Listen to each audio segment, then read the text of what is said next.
Olá pessoal! As enzimas são proteínas que apresentam a extraordinária capacidade de catalisar reações químicas. Na realidade, as alterações dos alimentos são produzidas como consequência do desenvolvimento de micro-organismos, de um lado, e da atividade enzimática do outro. As enzimas, à medida que foram sendo identificadas, receberam nomes que o investigador lhes atribuía sem que houvesse a preocupação de uma sistematização. Nós observamos muitas vezes o sufixo -ase, indicativo de uma enzima. Entretanto, muitas enzimas têm seu nome usual validado sem obedecer essa regra do sufixo -ase. É o caso da papaina, tripsina, pepsina, renina, entre outras. As enzimas elas são classificadas em 6 grupos. A óxido-redutases, que envolve reações de óxido-redução. Nós temos também as transferases, que envolvem a transferência de radicais. Temos as hidrolases, que envolvem reações de hidrólise, que é a quebra na presença de água. As liases, que envolvem a remoção de grupos dos seus substratos, deixando ali duplas ligações livres. Nós temos as isomerases, ou melhor, isomerases, que envolvem reações de isomerização. As ligases, que ocasionam reações de síntese, e por isso também são chamadas de sintetases. Muitas enzimas são indesejáveis no alimento, e por isso elas devem ser inativadas.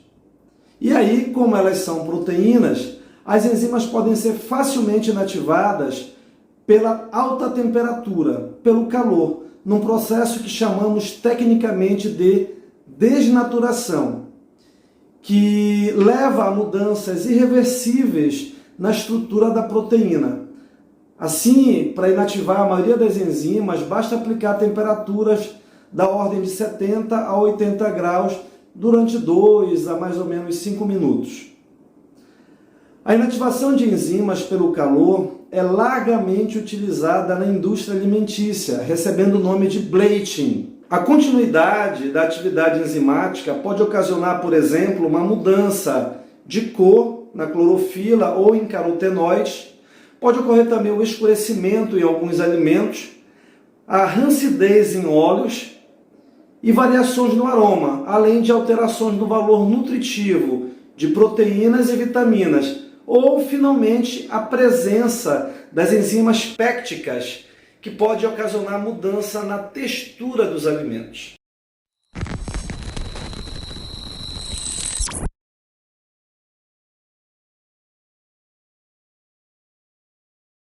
Vamos iniciar falando do manuseio da matéria-prima. Inicialmente, fazemos os tratamentos preliminares, que incluem a limpeza, seleção e classificação. Depois, a fumigação. O que é a fumigação? É um tipo de controle de pragas através do tratamento químico realizado com compostos químicos gasosos, ou seja, a gente pulveriza sobre o alimento.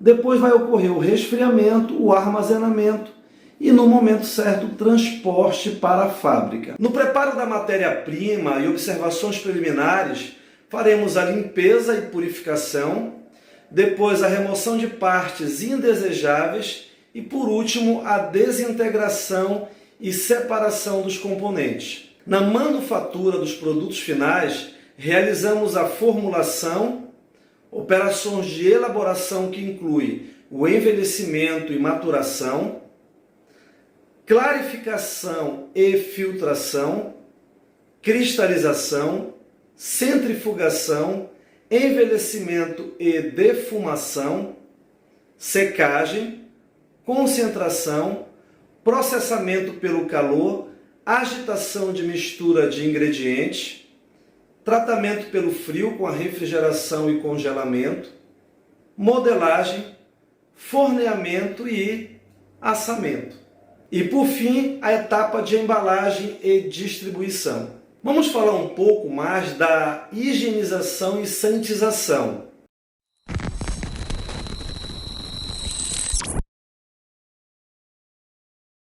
Nesse caso, a sanitização é qualquer procedimento aplicado ao controle que elimine ou reduz os perigos microbiológicos até níveis suportáveis, minimizando então os riscos de transmissão de agentes patogênicos que podem causar doenças.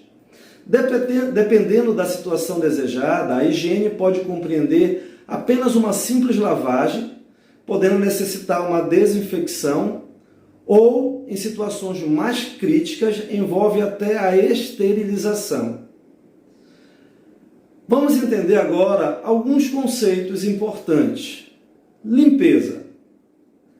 A limpeza é o procedimento que envolve a simples remoção de sujidades ou resíduos macroscópicos de origem orgânica ou inorgânica.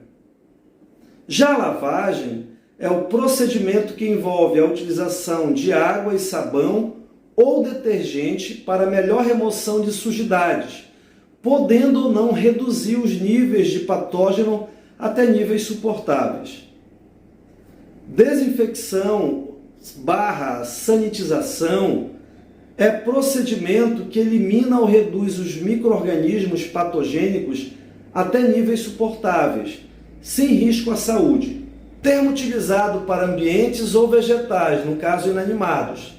Para esta finalidade, utilizamos desinfetantes ou sanificantes. Antisepsia é o procedimento que tem o mesmo efeito da desinfecção ou sanificação, eliminando ou reduzindo os micro-organismos patogênicos até níveis suportáveis. Termo utilizado para superfícies vivas externas, como a pele, algumas mucosas e outras mais.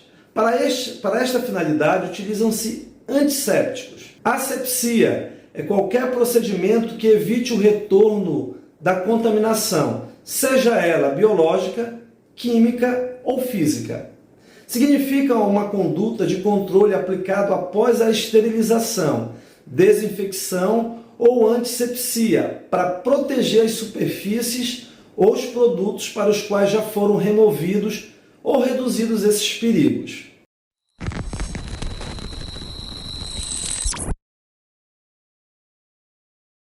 Algumas medidas são muito importantes para o preparo da matéria-prima, o processamento. Eu vou citar algumas delas. Higienizar as superfícies de trabalho, tábuas e utensílios antes e depois do preparo da matéria-prima, escovando sempre com sabão e muita água. Utensílios e peças removíveis do amaciador e picador devem ficar imersos em solução de hipoclorito próprio para o ambiente por até 2 minutos.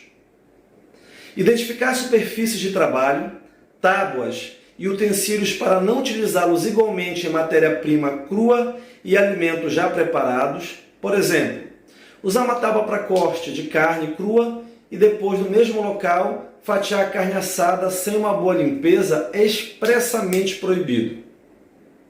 Atentar para a superfície de trabalho, tábuas e utensílios diferentes para se trabalhar materiais diferentes. Por exemplo, não corte carne e verduras na mesma tábua. Ordenar e controlar para que todos, inclusive você, lavem muito bem as mãos